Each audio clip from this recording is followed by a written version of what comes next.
victoire et de la paix. La loi du 28 février 2012 élargit la portée à l'ensemble des morts pour la France. Cette évolution est rendue nécessaire par la disparition des témoins de la guerre de 1914-1918 et l'inéluctable déclin du nombre des acteurs des conflits suivants. Elle s'inscrit dans une politique commémorative, ambitieuse, qui vise à transmettre la mémoire, à favoriser la compréhension de notre histoire nationale commune et son appropriation par les jeunes générations. C'est donc la reconnaissance du pays tout entier à l'égard de l'ensemble des morts pour la France tombés pendant et depuis la Grande Guerre qui s'exprime aujourd'hui, particulièrement envers les derniers d'entre eux, ceux qui ont laissé leur vie en Afghanistan.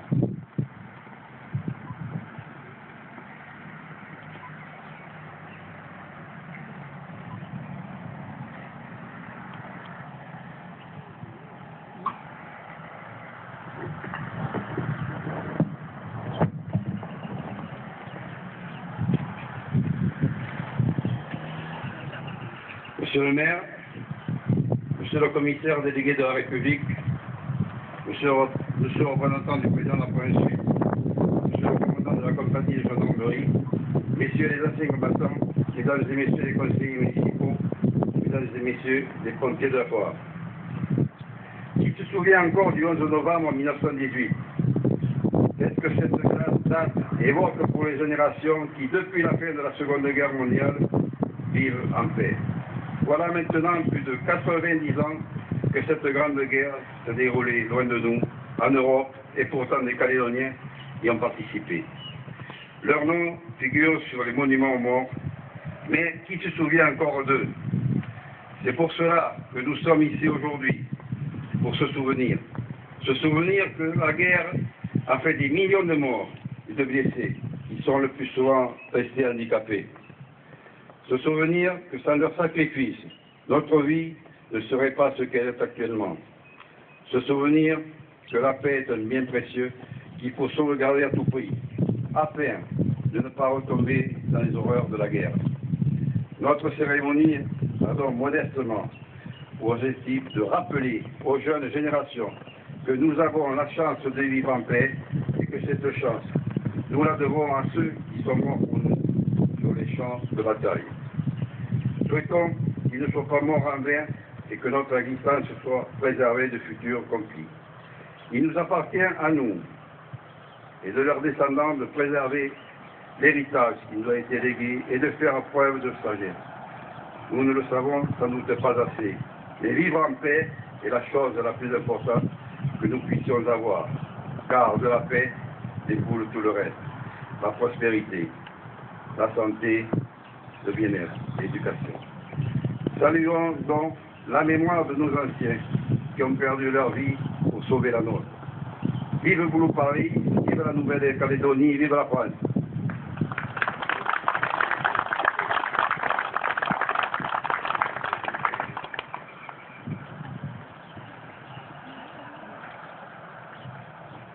Monsieur le commissaire délégué, s'il vous plaît.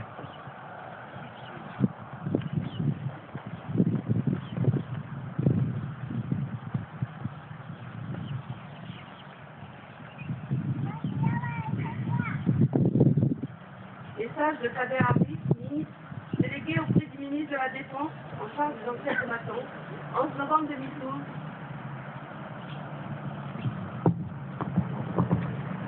Le 11 novembre 1918, à 11 heures, les clairons sonnaient le cessez-le-feu tout au long de la ligne de front, mettant fin à 4 ans d'une terrible guerre.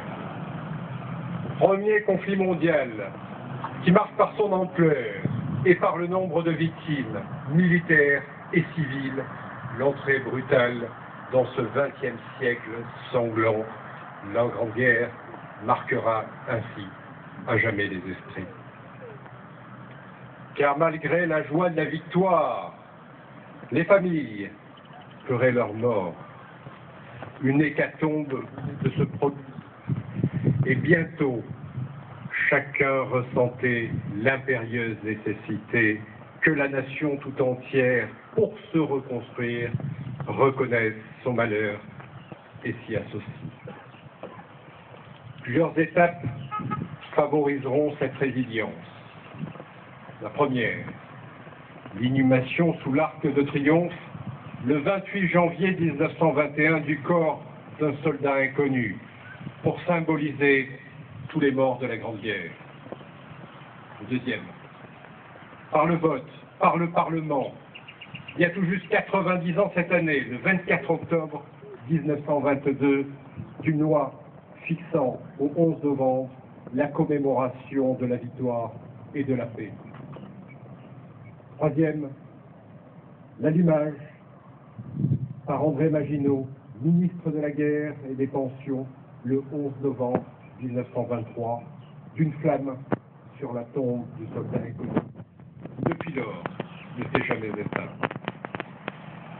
Et enfin, la réalisation de monuments aux morts dans presque toutes les communes, pour porter les noms de leurs enfants morts pour la France, auxquels s'ajouteront ultérieurement ceux des victimes des autres conflits.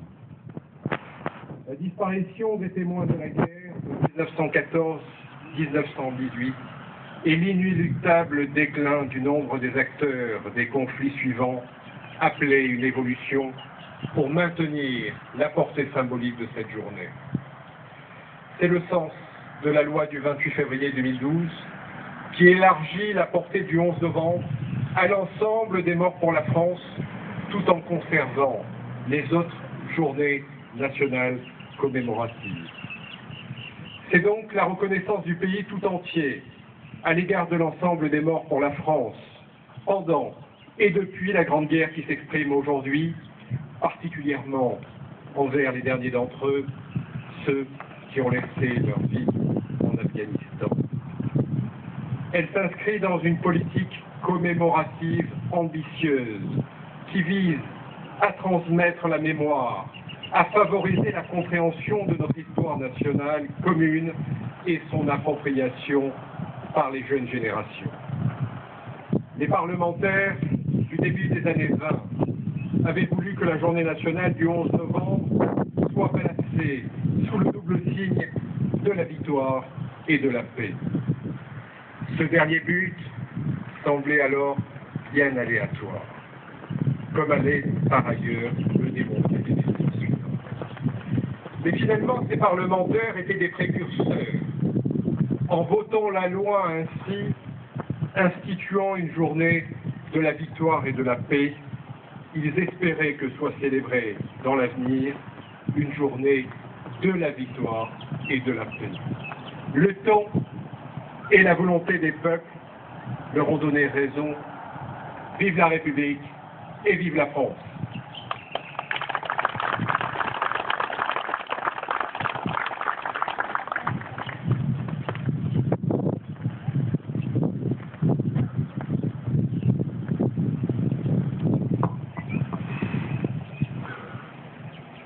Nous allons maintenant procéder au dépôt de biens.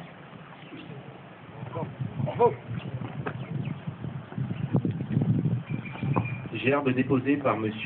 Régis Elbé, commissaire délégué de la République pour la province Sud.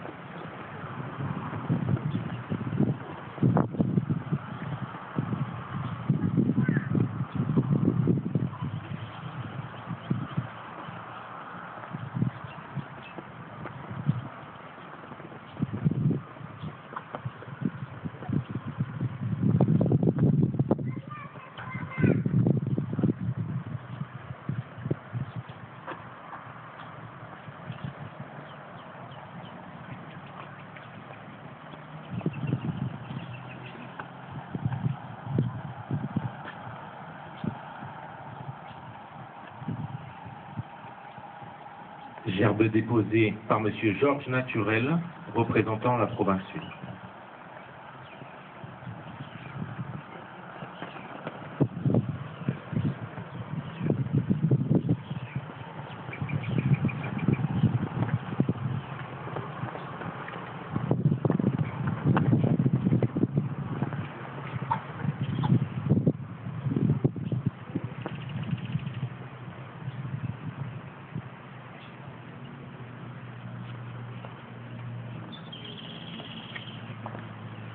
Gerbe déposée par M. Alain Lazare, maire de la commune de Goulou-Paris.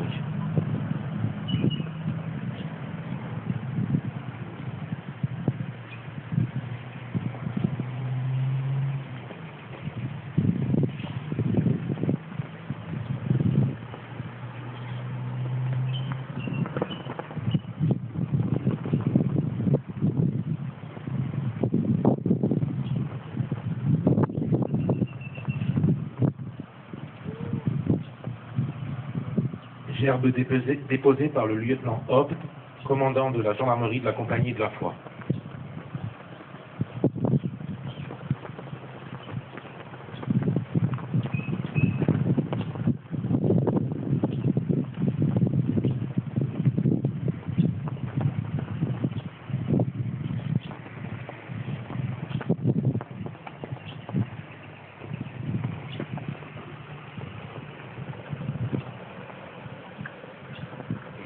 Gerbe déposée par monsieur Jean Tizio, président de l'association des anciens combattants de la foi et de sa région.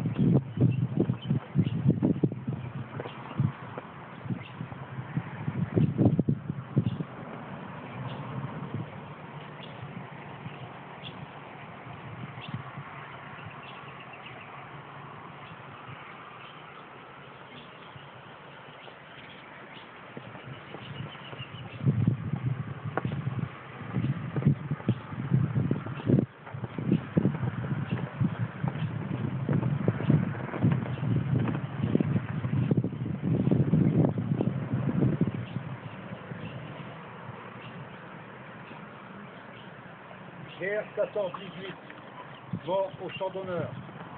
Jacques Durand, mort pour la France. Gaston Lepiété, mort pour la France. Gabriel Sigenon, mort pour la France. Guerre 39-45, mort au champ d'honneur. Georges Decaroux, mort pour la France. Le primaire, mort pour la France.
Nous allons respecter une minute de silence.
Montage ou pas?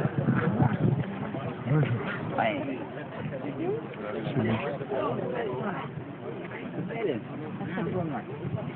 Oh, bah écoute, c'est bon comme un camion. Pas dans ma commune.